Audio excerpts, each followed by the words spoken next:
नमस्कार, न्यूज़ार देख रहे हैं आप। मैं हूं देवेंद्र कुशवाहा। न्यूज़ार का यह कार्यक्रम महासंग्राम चुनाव से संबंधित है और कल चुनाव होना है, लेकिन दिक्कतें क्या हैं? दिक्कतें हैं कि कहीं प्रचार प्रसार और कहीं कुछ और बातें। तमाम बातें, आरोप प्रत्यारोप भी सामने आ रहे हैं। लोकसभा चुनाव के तीसरे चरण में मंगलवार को भोपाल लोकसभा सीट पर भी मतदान होगा। यहां बीजेपी से पूर्व महापौर आलोक शर्मा और कांग्रेस से अरुण श्रीवास्तव चुनाव मैदान में है। पिछली बार बीजेपी की प्रज्ञा ठाकुर ने दिग्विजय सिंह को करारी शिकस्त दी थी। इस बार कांग्रेस अरुण श्रीवास्तव की हालत भी मतदान से पहले ही डामाडोल नजर आ रही है। सियासी हलकों में चर्चा है कि बीजेपी प्रत्याशी के सामने कांग्रेस के अरुण श्रीवास्तव भी चुनाव में काफी पिछड़ चुके हैं, यानी चुनाव प्रचार में काफी पहले पिछड़ चुके हैं। वैसे भोपाल लोकसभा सीट पर कांग्रेस ने 1984 के बाद कभी जीत का मुंह नहीं देखा। यहाँ 89 में भाजपा जीतती आई है, 89 से भाजपा जीतती आई है। इसे भाजपा का गढ़ कहना गलत नहीं है। पूर्व मुख्यमंत्री उमा भारती भी इस सीट से सांसद रह चुकी हैं। 2014 और 2019 दोनों चुनाव में भाजपा ने उम्मीदवार बदला था और जीत दर्ज की थी। पिछले 2019 में भी मुकाबला दिग्विजय सिंह और साध्वी प्रज्ञा के बीच था। प्रज्ञा को करीब 61.54 और दिग्विजय सिंह को 35.63% वोट मिले थे। विधानसभा सीटों का समीकरण अगर जो देखें तो 8 विधानसभा सीट में से 6 सीट भाजपा के पास है, तो भोपाल उत्तर और भोपाल मध्य 2 विधानसभा सीट कांग्रेस के पास है। और सवाल यहां पर यह है कि इस समय भाजपा का प्रचार प्रसार देखकर कांग्रेस प्रत्याशी अरुण श्रीवास्तव बौखलाए हुए हैं और बौखलाहट में कार्यकर्ता जो क्या किए हैं, बौखलाहट में चुनाव आयोग और भोपाल कमिश्नर से जाकर के शिकायत की है। यह आज की घटना है। तो कार्यकर्ताओं में काफी निराशा देखी जा रही है। कांग्रेस के कार्यकर्ताओं में काफी निराशा देखी जा रही है। यह इतिहास आपको दिखा रहे हैं।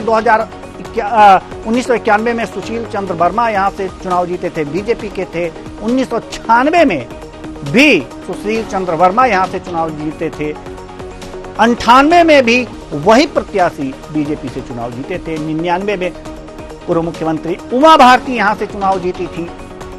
ये आप देख सकते हैं। 2004 में कैलाश जोशी बीजेपी से चुनाव जीते थे और 2009 में कैलाश जोशी ही पुनः चुनाव जीते थे बीजेपी की टिकट पर। 2014 में आलोक संजर आए और बीजेपी से यहां से चुनाव जीता भोपाल लोकसभा सीट से। 2019 में साध्वी प्रज्ञा सिंह ठाकुर आई और दिग्विजय सिंह को अगर जनादेश दिखा पाए तो जनादेश दिखा दें हमारे दर्शकों को कि जनादेश दिखा पाए तो प्रज्ञा सिंह ठाकुर यहां पर विनर रही 2019 में और दिग्विजय सिंह जो पूर्व मुख्यमंत्री हैं उनको हराया था। और 1000 वोटों से नहीं, 1000, 2000, 10,000, 50,000 वोटर से 3.5 लाख वोटों से यहां पर दिग्विजय सिंह को हार का सामना करना पड़ा था। यानी कि ये बीजेपी का गढ़ है। भोपाल लोकसभा सीट बीजेपी का गढ़ है और यहां से चुनाव जीतना कांग्रेस के लिए टेढ़ी खीर है। यहां के कार्यकर्ताओं में निराशा है। और सबसे बड़ी बात आपको बता दें कि यहां बीजेपी प्रत्याशी के लिए सीएम ने सभा की, पीएम ने सभा की, बड़े नेताओं ने बीजेपी के सभा की, लेकिन कांग्रेस प्रत्याशी के लिए कोई बड़ा नेता नहीं दिखा। कोई बड़ा नेता चुनाव प्रचार करता हुआ दिखा ही नहीं, हालांकि पहले ही हथियार डाल चुकी है, यह कहा जा रहा है।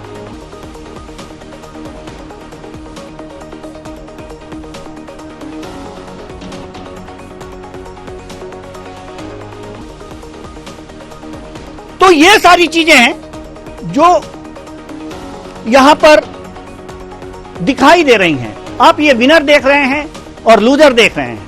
दिग्विजय सिंह 2019 में यहां से चुनाव हारे और साध्वी प्रज्ञा सिंह ठाकुर यहां से चुनाव जीती।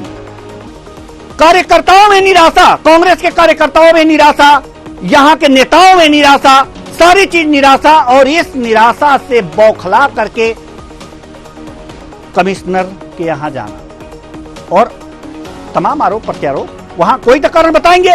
आज इसी मुद्दे पर हम चर्चा करेंगे। चर्चा के लिए हमारे साथ जो मेहमान जुड़े हुए हैं, एल त्रिवेदी जी वरिष्ठ पत्रकार हमारे साथ स्टूडियो में मौजूद है, साथ ही साथ कर्नल ईशान बीजेपी प्रवक्ता। बहुत बहुत स्वागत है आपका हमारे इस कार्यक्रम में। साथ ही साथ राजकुमार उपाध्याय जी कांग्रेस प्रवक्ता हमारे साथ मौजूद हैं। बहुत बहुत स्वागत है आपका भी। क्या कहेंगे, स्थितियां लगातार 84 से ही कांग्रेस के लिए धराशायी है, खराब हैं राजकुमार उपाध्याय जी, और लगातार यहां से बीजेपी जीत रही है और कांग्रेस को क्या कहें, झुंझुना बजा रही है। इस बार क्या करेगी कांग्रेस? प्रत्याशी अरुण श्रीवास्तव वहां मैदान में है और लगातार वो जिस दिन से प्रत्याशी घोषित हुए हैं वो लगातार जनसंपर्क कर रहे हैं। इसके पूर्व में वो जिला कांग्रेस कमेटी ग्रामीण के अध्यक्ष थे, तो वो लगातार जनता के मुद्दों को लेके भी और कार्यकर्ताओं के बीच में भी लगातार जाते रहे हैं। तो अरुण श्रीवास्तव जी का परिवार कोई ऐसा नहीं है कि उन्हें नहीं जानता है। उनकी माता जी खुद जो अम्मा जी है वो जिला पंचायत की अध्यक्ष रही है भोपाल की। तो अरुण श्रीवास्तव जी को सभी जानते हैं। दिग्विजय सिंह से भी बड़े हैं क्या, बड़े नेता दिग्विजय सिंह से? बड़े नेताओं से बात नहीं होनी। बड़ी नेता तो प्रज्ञा जी भी नहीं थी, देवेंद्र जी। हाँ। लेकिन जब जनता वोट देने निकलती है, मतदाता वोट देने निकलता है, तो बड़ा छोटा नहीं देखता वो ये देखता है कि मुझे सुलभ कौन है, किसके पास मैं अच्छे से पहुंच पा रहा हूँ। तो अरुण श्रीवास्तव जी बड़े सुलभ व्यक्तित्व भी है और सहज सरल है, तो निश्चित रूप से। और अब वो लहर और हवा नहीं है। हमें बताइए, दिग्विजय सिंह जी लड़े थे, लगातार इस सीट पर कांग्रेस मात खाती आ रही है, लगातार इस सीट पर कांग्रेस मात खाती आ रही है। कारण कुछ पता चल पाया है कांग्रेस को कि क्यों आखिर धराशायी हो जा रही है? बीजेपी पटकनी पर पटकनी देती जा रही है। ये लगातार 2 चुनावों में भारतीय जनता पार्टी का माहौल उनका पक्ष में बना रहा था। अब चूंकि 10 साल से केंद्र में सरकार है, मध्य प्रदेश में सरकार है, स्थानीय निकायों में सरकार है, अब 1 इंजन नहीं, 2 इंजन नहीं, 3 इंजन की सरकारों को भी देश प्रदेश की जनता देख रही है और विकास के नाम पर क्या हो रहा है वो भी देख रही है। तो उसको देखते हुए अब सबको समझ आ रहा है, उस हिसाब से मतदान में तीसरे चरण का जो मतदान होगा 3.5 लाख के करीब मतों से दिग्विजय सिंह यहां से उनको मात मिली थी। कितना कवर कर पाएंगे? और मुझे नहीं लगता कि जितना दिग्विजय सिंह का रुतबा है, जितना दिग्विजय सिंह की पकड़ है, क्या उनसे ज्यादा पकड़ मानते हैं आप? इंदौर में शंकर ललवानी जी बहुत मतों से जीते से, चाहे देश में बहुत सारे जो बड़े नेताओं में आप यहाँ के बारे में बात कीजिए ना, आप यहाँ के भोपाल के बारे में बात कीजिए। जी, भोपाल में ही आ जा रहा हूं मैं। लेकिन भारतीय जनता पार्टी ने जो वहां किया तो ये अलग ही बता देता है। तो ऐसे यहाँ की परिस्थिति भी है कि भोपाल में अरुण श्रीवास्तव लगातार जनसंपर्क में है, जनता के साथ समन्वय बनाकर लगे हुए हैं, जनसंपर्क कर रहे हैं, नेता जनसंपर्क कर रहे हैं, सभाएं हुई अभी। कौन सा बड़ा नेता सभा किया है यहाँ पे, जरा बताइए राजकुमार उपाध्याय जी? आपके प्रदेश कांग्रेस अध्यक्ष खुद ने सभा की है उनकी हर जगह। जो 3-4 सभाएं लगातार हुई है जहां जहां, और लगातार हमारे जो स्थानीय वहां के विधायक हैं उन्होंने भी बिल्कुल। अच्छा, ये बताइए आप राजकुमार उपाध्याय जी, आप हमें ये बताइए कि जनता की समस्याएं तो आप लोग गिनाते हैं, जनता की समस्याओं के लिए सड़क पे आए, और उसमें अरुण श्रीवास्तव जी कहां दिखे थे? कहीं थे किसी भी जिला कांग्रेस कमेटी के अध्यक्ष ग्रामीण के नाते वो लगातार किसानों के मुद्दे भी उठाते रहे हैं वो, और ग्रामीण क्षेत्र अरुण श्रीवास्तव जी की बात कीजिए ना। अरुण श्रीवास्तव जी को आपने दांव खेला है, अरुण श्रीवास्तव जी पर आपने दांव खेला है, जहां पर पूर्व मुख्यमंत्री दिग्विजय सिंह को मात खानी पड़ी है, वो भी 3.5 लाख वोटों से। और वहां पर अरुण श्रीवास्तव को क्या कहीं भी धरना प्रदर्शन में जनता के मुद्दे को लेकर के कहीं दिखे हैं? पिछले 5 साल की ही बात बता दीजिए। बिल्कुल, हर धरना प्रदर्शन में आप देख लीजिए उनको। और कार्यक्रम की जो जिला कांग्रेस कमेटी ग्रामीण के अध्यक्ष रहे देवेंद्र जी, तो निश्चित रूप से जब उनको एजेंडा जारी होता था उन कार्यक्रमों को लेकर वो धरना प्रदर्शन पे भी रहते थे, और अभी भी प्रवीण सक्सेना तो जी हम ये मान के चलें, हम अब दूसरे मेहमान के पास भी जाएंगे, हम मान के चलें कि दिग्विजय सिंह जी से बड़े जनाधार वाले ये नेता हैं जिनको कांग्रेस ने यहां से उतारा है भोपाल लोकसभा सीट से, हम ये मान के चलें, मान लें? ये बिल्कुल जनाधार और प्रत्याशी की बात हो रही है। हाँ, प्रत्याशी बढ़िया है। जब पूर्व मुख्यमंत्री यहाँ से नहीं जीत पाए, चलिए ठीक है, हम आपके पास आएंगे। कर्नल ईशान जी, बड़ी देर से हम लोगों की बातें सुन रहे हैं। प्रत्याशी नहीं जीत पाते, वहां जगह खाली नहीं होती है, वहां दूसरे को अवसर दिया जाता है। नहीं, कुछ कारण भी तो नहीं बता पा रहे हैं कि आखिर क्या कारण था कि लगातार लगातार लगातार बीजेपी से मात खाते जा रहे हैं। कोई तो कारण होगा, मंथन कीजिए, चिंतन कीजिए। और इस बार भी कर्नल ईशान जी, हम आपके पास आना चाहेंगे, जानना चाहेंगे कि वास्तव में भोपाल की स्थिति, क्या आप लोगों ने जादू कर दिया है कि बस कमल ही कमल, कमल ही कमल खिलते जा रहे हैं? देवेंद्र जी, ये जादू तो हमारे कार्यों और मोदी की गारंटी का है। और अगर मैं 84 से बात करूं तो जितने भी चुनाव हुए हैं, एक हम अगर 1996 को अपवाद मान लें, जब हमें 46% प्राप्त हुआ था, हर वर्ष हमारे वोट प्रतिशत 50% के ऊपर रहा। और पिछले वर्ष, पिछले चुनाव में 61% था, और उसके पहले 2014 में 63% मतों से हम जीते थे। जनता कार्य देखती है। देखिए, चुनाव जो भी उम्मीदवार उतरता है, उसके कार्य और उसके आत्मविश्वास और उसकी जनता के बीच उसकी पहुंच, इस पे निर्भर करता है। अगर आप अचानक से किसी व्यक्ति को लाते हैं जिसकी पार्टी का भी कार्य नहीं जनता को समझ में आ रहा है, जनता उसको स्वीकार नहीं कर रही है, प्लस उम्मीदवार भी ऐसा चुना जा रहा है जिसको भी स्वीकार नहीं किया जा सकता, क्योंकि उसको पहचानते ही नहीं है लोग। ठीक है, मैं बड़े सम्मान के साथ कहता हूं कि अरुण जी की माता जी को जनता जानती थी, उन्होंने कार्य भी किए, और एक वरिष्ठ नेत्री थी वो कांग्रेस पार्टी की। बट आज की वस्तु स्थिति में अगर हम बात करते हैं तो अरुण जी को जानने वाले लोगों की ही कमी आप देखिए। और जहां तक प्रचार का सवाल है, मोदी जी के रोड शो के, प्रधानमंत्री के रोड शो के उपरांत अरुण जी के पोस्टर और होर्डिंग्स नजर आने शुरू हुए शहर में। तो आप देखिए कि कहां पे वो एक, कांग्रेस को तो आत्मचिंतन करने की जरूरत है कि वो क्यों पिछड़ रहे हैं। वो एक जोश और एक जज्बा जो चुनाव का होता है, वो भोपाल में तो मुझे तो नहीं नजर आ रहा कांग्रेस के बीच में। और भोपाल क्या, मतलब बाकी जगह की बात मैं आज नहीं करूंगा देवेंद्र जी, आज जैसा आपने नहीं, भोपाल सीट की ही बात हम करेंगे आज। बिल्कुल बिल्कुल, भोपाल की ही बात करेंगे। तो वो एक जोश और एक जो कर्मठता दिखनी चाहिए, वो नहीं नजर आ रही है। क्यों? क्योंकि कांग्रेस में आज की तारीख में न नीति है, न नीयत है, न नेता है। जी, न नीति है, न नीयत है, न नेता है। न नीयत है, न नीति है, न नेता है। एल द्विवेदी जी, हम आपके पास आना चाहेंगे। न नीति है, न नीयत है, न नेता है, और इसलिए भोपाल की जो लोकसभा सीट है, इस पर लगातार पटकनी मिल रही है, कार्यकर्ताओं में निराशा है। क्या देखते हैं आप?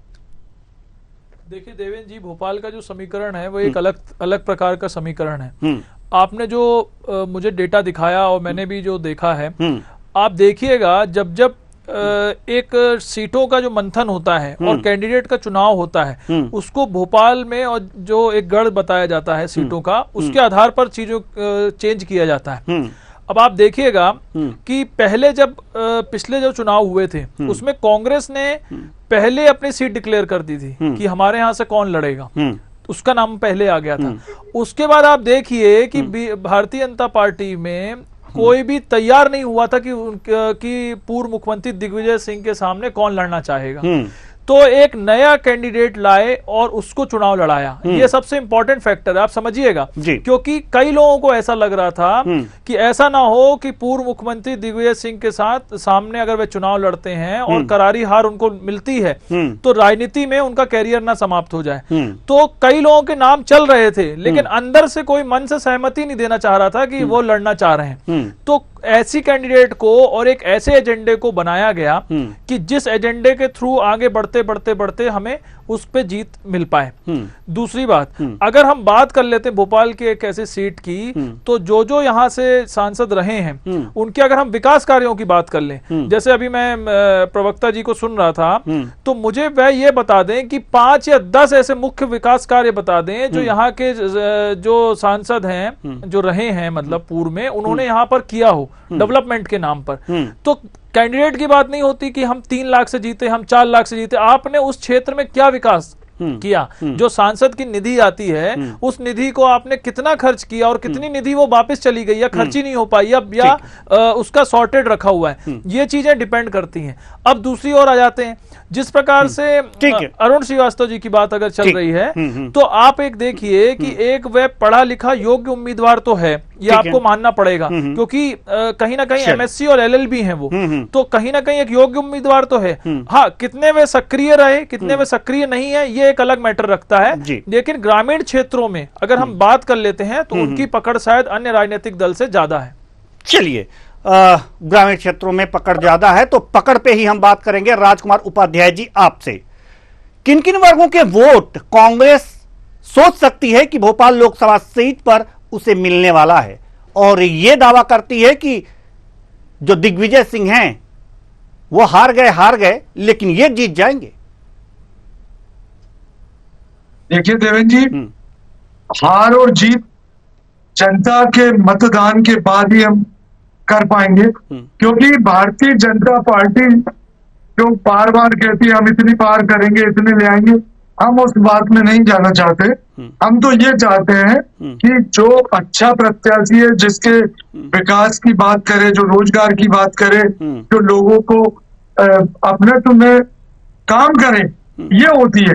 अब आपने कहा कि प्रत्याशी दिग्विजय सिंह जी बहुत मतों से हार गए, तो आलोक शर्मा जी भी महापौर के बाद विधानसभा चुनाव हार गए, परंतु भारतीय जनता पार्टी ने उनको अरुण श्रीवास्तव जी के सामने प्रत्याशी बनाया। ठीक है, तो जीत हार का पैमाना नहीं होता है, पैमाना ये होता है जब प्रत्याशी उतारे जाते हैं तो ऐसा थोड़ी सोच के उतारा जाता है कि हाँ ये नहीं जीतेंगे, ये तो ऐसा कहा जाता है कि हाँ ये जीतेंगे और इसलिए हम उतार रहे हैं। क्या आप लोग ये भी सोच करके प्रत्याशी उतारते हैं कि सामने वाले को हारना ही है, चलो यार उतार दो?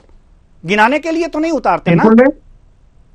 हम तो सिर्फ इसलिए कांग्रेस पार्टी ने जो भी प्रत्याशी उतारे हैं उन सबको प्रत्याशी घोषित इसलिए किया है कि वो जनता के बीच में जाएंगे और जनता से मत लेकर उस लोकसभा क्षेत्र में सेवा करेंगे, कार्य करेंगे, और जो न्याय पत्र 2024 के जो हमारे गारंटी कार्ड है उसको दिल्ली से लेके अपने लोकसभा क्षेत्र तक उसको अक्षर से इसमें गुणा गणित भी होते हैं ना, इसमें तो गुणा गणित भी होते हैं, जोड़ घटाना भी होता है, ये वर्ग को साधना है, उस वर्ग को साधना है। तो ये आप लोग कुछ कर नहीं रहे हैं क्या भोपाल लोकसभा सीट पर? किन वर्गों का समर्थन आपको मिलेगा, क्या आपको पता नहीं है क्या?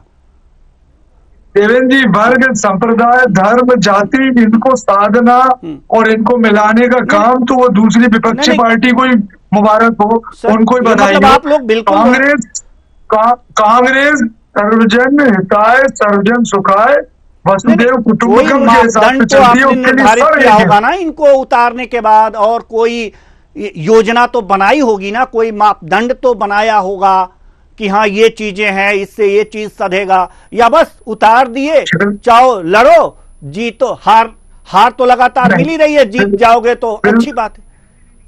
भोपाल जैसी बहुत महत्वपूर्ण सीट है, महत्वपूर्ण सीट पर चूंकि उनके परिवार राजनीतिक पूरा परिक्रमा में रहा है, उनको राजनीतिक क्षेत्र का अनुभव है, इन सब आधारों को लेकर ही अरुण श्रीवास्तव जी कांग्रेस ने प्रत्याशी बनाया है। कोई बड़ा नेता भी तो यहाँ पर प्रचार में नहीं आया कि लगातार हार रहे हैं तो अरुण श्रीवास्तव जी के समर्थन में कोई बड़ा नेता आ गया हो कांग्रेस का और प्रचार कर दिया हो, ऐसा भी तो नहीं हुआ।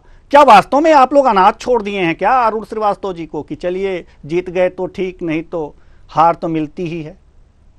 बिल्कुल नहीं, अरुण श्रीवास्तव जी अनाथ नहीं, उनको सबका साथ है। सबका साथ ऐसा है, कार्यकर्ताओं का साथ जिसके साथ होता है, जो जनता का साथ जिसके साथ होता है, आप हमें एक बात बता दीजिए कि भोपाल लोकसभा सीट पर कौन सा वर्ग अरुण श्रीवास्तव जी के साथ है? कांग्रेस के साथ जो भी उसकी नीति नीति नियत और नेतृत्व का जिसको विश्वास है, जिसको साथ लेना है, जो गारंटी कार्ड न्याय पत्र 2024 जो घर घर बूथों पे पहुंचा रहे हैं, मतदाताओं तक पहुंच रहा है, गारंटी पत्र है, जिस वर्ग को विश्वास तो है, आप भी न्याय उस पत्र गारंटी पहुंचा रहे कार्ड हैं, के आप साथ भी न्याय वो पत्र मतदाता जनता सर प्रत्याशी के साथ रहेगी। जी, आप भी न्याय पत्र पहुंचा रहे हैं, वो गारंटी पत्र पहुंचा रहे हैं, आप न्याय की बातें कर रहे हैं। तो वास्तव में हमें ये बता दीजिए, माइनॉरिटी आपका पसंदीदा रहा है और ये लोग आप पर विश्वास भी करते हैं, खासकर लोकसभा चुनाव में, और मध्य प्रदेश में तो विधानसभा के चुनाव में भी माइनॉरिटी आपका विशेष रूप से ध्यान रखती है। माइनॉरिटी लोकसभा, भोपाल लोकसभा सीट पर आपके साथ है कि नहीं है, ये बता दीजिए। माइनॉरिटी आपके साथ है जी? आरिफ मसूद जी जिस मध्य विधानसभा क्षेत्र से जीते हैं, वहां आप बताइए कौन सा बाहुल्य ज्यादा है? अरे इस लोकसभा में 8 विधानसभा सीटें आती हैं, 2 ही पे तो हैं आप लोग, 2 ही पे तो हैं, तो कहां इस तरह की बातें करते हैं आप? 8 में से 2 पे हैं, 6 पे अगर जो विधानसभा का हिसाब किताब लगाया जाए तब भी हार रहे हैं आप लोग। तो विधानसभा की बातें छोड़ दीजिए, आप हमें यह बताइए कि माइनॉरिटी है कि नहीं आपके साथ? अब जब मेजॉरिटी से कहीं जहां अभी भारतीय जनता पार्टी संघर्ष कर रही थी, छिंदवाड़ा में गांव का एक भी विधायक नहीं है, तोड़ तोड़ के लाने के प्रयास में करती रही। तो छिन्न भिन्न करके अगर ये करना होता कांग्रेस को, तो लोकतंत्र की हत्या और संविधान के साथ खेल करना होता, तो मतलब ये चीजें कांग्रेस आपको ये भी विश्वास नहीं है कि माइनॉरिटी आपके साथ है, आपको ये भी विश्वास नहीं है कि अल्पसंख्यक भी आपके साथ हैं, ये भी विश्वास नहीं है इस लोकसभा सीट पर? मैंने आपको बताया, सर्जन सुखाए सभी वर्गों को साथ लेकर चलने वाला जो संगठन है, जो नेतृत्व है, क्यों आपके साथ क्यों आएगा? हमें कारण बता दीजिए कि सभी लोग आ रहे हैं आपके साथ। बीजेपी यहाँ पे हार रही है, आपके साथ सभी लोग धुआंधार प्रचार में हैं। इसलिए आज 10 साल से भारतीय जनता पार्टी का कोई विकास का कार्य नहीं है, कोई बहुत बड़ी कोई उद्योग धंधे नहीं हुए हैं, कोई बहुत बड़ी इतनी इन्वेस्टर समिट हुई थी, कुछ नहीं हुई। स्मार्ट सिटी की बात करते थे, स्मार्ट सिटी की हालत क्या है वो देख लीजिए। अभी आप जो प्राइवेटीकरण निजीकरण कर दिया, अभी पेन स्टेशन वहां जाइए तो वहां जो किराया लग रहा है, चलिए जवाब दीजिए विवेक श्रीवास्तव जी, माफ कीजिएगा, कर्नल ईशान साहब बीजेपी प्रवक्ता जी, जवाब दीजिएगा, जवाब दीजिए। विकास की मैं बिल्कुल बता रहा हूं देवेंद्र जी, मुझे समय दीजिएगा थोड़ा सा जी। पहली चीज, विकास की बात कर रहे थे, एक सीट इनकी विधानसभा सीट है भोपाल उत्तरी, कितना विकास किया इतने सालों से है, माइनॉरिटी पे भरोसा करते हैं। देखिए कांग्रेस की स्थिति आज की तारीख में ये है कि खाली समाज को बांटना और वर्गों को में अलग अलग फोकस करना। राजकुमार जी ने छिंदवाड़ा का भी जिक्र किया, अरुण जी का जिक्र करते टाइम खाली इन्होंने ये इसी पे जोर देते रहे कि अरुण जी के परिवार ने बहुत कुछ किया है। अरुण जी ने क्या किया इसके बारे में एक लाइन भी नहीं बोल पाए। हम ये कह रहे हैं कि भारतीय जनता पार्टी 2014 में जब थी, मैं 2014 से ही बात कर लेता हूं, जनता ने आशीर्वाद दिया, उसके बाद 5 साल हमारे कार्य देखे और उसके आधार पर 2019 में आशीर्वाद दिया। अब इन सभी हम अब चुनाव लड़ रहे हैं, सबका साथ, सबका विकास, सबका विश्वास और सबका प्रयास, हम इस पे बात कर रहे हैं। हम कभी भी वर्ग को या जातियों में बांट के किसी को वोट बैंक की तरह इस्तेमाल करके हम किसी भी जगह किसी भी क्षेत्र में चुनाव में नहीं गए हैं।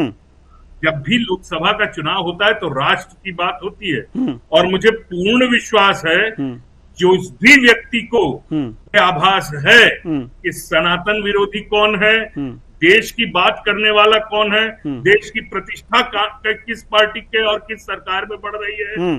भारत आज की तारीख में 5वीं अर्थव्यवस्था बन है और तीसरे की तरफ तेजी से बढ़ रहा है। पूरे राष्ट्र के विकास की बात होती है जी। हम लोग इसको विधानसभा वार और इस तरह से विकास की बातें नहीं कर सकते हैं। हम पूरे राष्ट्र के रूप में अगर बात करते हैं तो आज की तारीख में सिर्फ और सिर्फ भारतीय जनता पार्टी ही है जो कि इस देश को एक रखकर एक साथ राष्ट्र के गौरव की बात कर रही है। जी, राजकुमार उपाध्याय जी, आप कुछ कहना चाह रहे थे?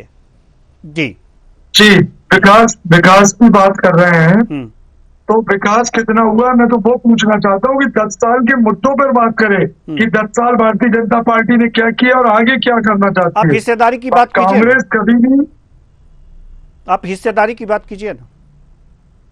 हिस्सेदारी की आप लोग बात करते हैं, जितनी भागीदारी उतनी हिस्सेदारी, क्या उस पर न्याय कर पाए हैं? न्याय पत्र तो छाप दिया है बड़े बड़े।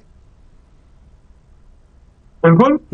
क्या हिस्सेदारी किया है? और आर्थिक समानता के आधार पर हिस्सेदारी हो, जिसकी जितनी हिस्सेदारी, तो ये उतनी भागीदारी। राजनीति में भी उतनी ही भागीदारी देंगे आप? राजनीति में उतनी ही भागीदारी देंगे आप? पहले भी कांग्रेस ने ही 33 महिलाओं का आरक्षण के लिए लाए थे, उसके बाद नगर पालिकाओं में लाए थे या जाए थे ये बात अलग है। आप हमको ये बताइए कि जितनी हिस्सेदारी उतनी भागीदारी की बात करते हैं और माइनॉरिटी को तो बड़ा लॉलीपॉप देते हैं आप। अब हम आप जरा हमें यह बता दीजिए कि 28 सीट, जो 28 लोकसभा की सीटों पर आपने अपने प्रत्याशी उतारे हैं, माइनॉरिटी के कितने हैं? जरा हमें बता दीजिए आप। कांग्रेस पार्टी कभी माइनॉरिटी और तो हिस्सेदारी किस बात की बात करते हैं आप लोग खुद जो बात करते हैं उसमें अडिग नहीं रहते सर। हार का कारण यही है, हार का कारण ही यही है। 28 सीटें, 29 सीटें हैं, 28 पे अपने प्रत्याशी उतारे, एक भी मुस्लिम उम्मीदवार नहीं उतारे। क्या करीब 7% यहाँ पे मुसलमान है मध्य प्रदेश में, 6 कुछ कांग्रेस की बात है। देवेंद्र जी, भारतीय जनता पार्टी ने कितने उतारे? नहीं, आप अपनी बताइए ना। वो तो मुस्लिमों के विरोधी हैं, एक तरह से मान लेते हैं, चलिए मान लेते हैं। वो तो सिर्फ हिंदू करते हैं, राम राम जपते हैं। आप तो नहीं जपते ना, आप तो इंशाअल्लाह पर वोट लेते हैं ना। तो भागीदारी क्यों नहीं देते? देना चाहिए ना। हम राम के पुजारी हैं, वो धर्म के व्यापारी हैं। हम धर्म में, और आप लोग लॉलीपॉप दिखाने वाले हैं, पुजारी के रूप में कार्य करते हैं। चलिए, हम लोग व्यापारी नहीं बनना चाहते हैं। ठीक है। राजस्थान में वही हालत ले लीजिए, मध्य प्रदेश में वही हालत ले लीजिए, छत्तीसगढ़ में वही हालत ले लीजिए। एक भी मुस्लिम उम्मीदवार नहीं उतारा, सिर्फ लॉलीपॉप देते फिरते हैं आप लोग। इसलिए आपकी बातों पर जनता विश्वास नहीं करती। और भोपाल की खासकर 84 से ही देख लीजिए स्थिति। हमारे साथ AL द्विवेदी जी आएंगे आपके पास, आएंगे सर, आएंगे आपके पास, बिल्कुल आएंगे। आपसे ही जवाब लेना है, काफी जवाब लेना है, क्योंकि कांग्रेस की हालत जस की तस होती, मतलब गिरती जा रही है, उसका स्तर गिरता जा रहा है। आप लोग ध्यान ही नहीं देते, मंथन ही नहीं करते, चिंतन ही नहीं करते। चलिए AL द्विवेदी जी, क्या स्थितियां हैं? क्या जो कांग्रेस कहती है, क्या वो उसे पूरा कर पाती है? क्या जितनी हिस्सेदारी उतनी भागीदारी की नारा तो देती है, लेकिन क्या दे पाई है? मध्य प्रदेश की बात कर लीजिए, 28 उम्मीदवार उतारे, एक भी मुस्लिम उम्मीदवार नहीं है। और छत्तीसगढ़ देख लीजिए, राजस्थान देख लीजिए, गुजरात देख लीजिए, कहां की बात बताओ, एक भी मुस्लिम उम्मीदवार आपने उतारा हो? नहीं उतारे आपने। AL द्विवेदी जी, बातों में अंतर तो दिखता है ना, लोग तो समझते हैं। देखिए, कहीं ना कहीं जितने भी राजनीतिक दल हैं उनको अपने स्तर पर एक आत्मचिंतन और मंथन करने की जरूरत है। कहीं ना कहीं जो मैंने आपको पूर्व में ही बोला, जब टिकट का बंटवारा होता है या टिकट फाइनल होती है, तो हमें ऐसे उम्मीदवारों को लेकर आना चाहिए जो जनता के लिए, जनता के हित के लिए काम करें, जनता के हित के फैसले के लिए काम करें। दूसरी ओर जो उनकी निधि मिलती है, सांसद निधि है, उसको ज्यादा से ज्यादा जनता के लिए खर्च करें, चाहे वह किसी भी राजनीतिक दल का व्यक्ति हो। क्योंकि कहीं ना कहीं जो एक निधि होती है वो जनता की सेवा करने के लिए आती है कि ज्यादा से ज्यादा विकास हो। लेकिन हम अमूमन देखते हैं कि जो राजनीतिक दल होते हैं वह उस प्रकार से उस जो निधि है उसको खर्च नहीं कर पाते हैं और 5 साल पूरा ऐसे का ऐसा ही चला जाता है। तो यही देखने को कई सीटों पर मिलता है, कई सांसदों की सीटों पर, संसदीय सीटों पर देखने को मिलता है। उम्मीद यह लगाई जा रही है अब कि आने वाले समय में अब जो सांसद जो भी, चाहे वह किसी भी राजनीतिक दल के चुन के जाएंगे, वो जनता के हित के लिए फैसले करेंगे और जनता की निधि को जनता के लिए ही खर्च करेंगे। जी बिल्कुल, और यही होना भी चाहिए, और तभी विश्वास जमेगा। और कांग्रेस को इस पर मंथन भी करना चाहिए। चूंकि समय नहीं है, नहीं तो इस चर्चा को और आगे बढ़ाते। बहुत बहुत धन्यवाद तीनों मेहमानों का, आप आए और अपने अपने विचार साझा किए। तो कुल मिलाकर के देखा जा सकता है कि महासंग्राम हो रहा है। 2024 का लोकसभा चुनाव है, आरोप प्रत्यारोप हैं और भोपाल लोकसभा सीट की अगर जहां तक बात करें तो लगातार कांग्रेस का जो जनाधार है गिरता हुआ यहां पर दिखाई दे रहा है। एक तरह से कहा जा सकता है कि कार्यकर्ताओं में निराशा है, कार्यकर्ता निराश हैं और बड़े नेता वो भी शायद ये मान चुके हैं कि यह लोकसभा सीट तो हमारी है ही नहीं है, तो यहां पर प्रचार करने से फायदा क्या है, और इसलिए यहां पर बड़े नेता कांग्रेस का कोई भी लोकसभा सीट पर चुनाव प्रचार के लिए नहीं आए। तो क्या इस तरह से राजनीति होती है?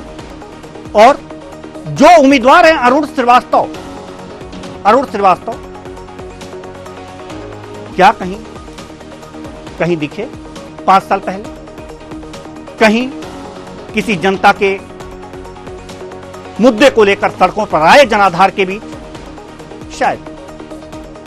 तो क्या माना जाए कि भोपाल लोकसभा सीट पर कांग्रेस ने कैसा प्रत्याशी उतारा? यह तो देखने वाली बात होगी। कल मतदान है और न्यूज आवर अपील करता है सभी मतदाताओं से कि आप अपने घरों से निकलें और भारी संख्या में जाकर के मतदान। फिलहाल इस कार्यक्रम में इतना ही। मुझे दीजिए इजाजत। नमस्कार।